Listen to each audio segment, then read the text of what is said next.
مظاهرات ووقفات المصريين احتجاجا على الأوضاع في غزة مستمرة لليوم الثاني على التوالي، إذ شهدت عدد من نقابات مصر وقفات احتجاجية تطالب برفع الحصار عن غزة وتدخل المسؤولين العرب لحل الأزمة.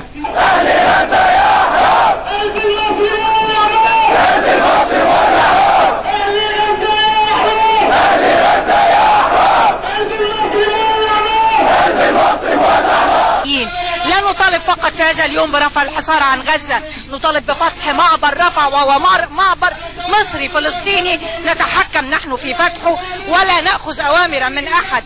نطالب بالمقاطعة العربية لأمريكا والإسرائيل، نطالب بطرد السفير الإسرائيلي.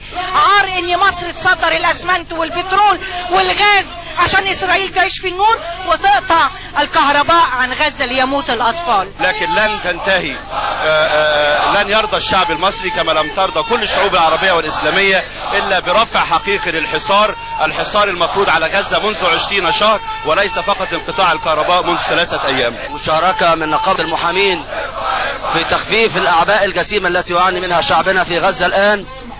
دعت مجلس النقابة العامة للمحامين لإرسال قافلة شعبية تحمل المؤن والأغذية والأدوية إلى شعبنا في فلسطين، والدعوة إلى إطفاء الأنوار في تمام الساعة 9 مساء الخميس القادم في جميع الشعوب العربية في المنازل والمحلات وأماكن العامة. نوجه نداء بأن بكل الهيئات المصرية وكل الهيئات العربية أن تتوجه غدا الأربعاء صباحا بقوافلها الإغاثية بالدواء والغذاء إلى رفح المصرية لإدخالها إلى إخواننا في فلسطين وإخواننا في غزة.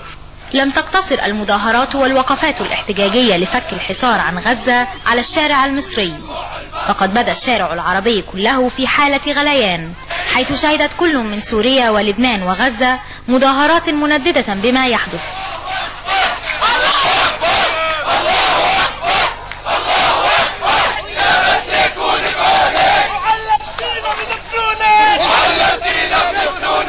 جاءت مظاهرات ومسيرات الاحتجاج العربية كمحاولة لوقف الكارثة الإنسانية التي يتعرض لها أشقاؤنا في فلسطين. فهل سيحرك تكاتف الشعوب العربية القيادات الرسمية لمنع هذه الكارثة؟ مروة عامر، 10 مساء.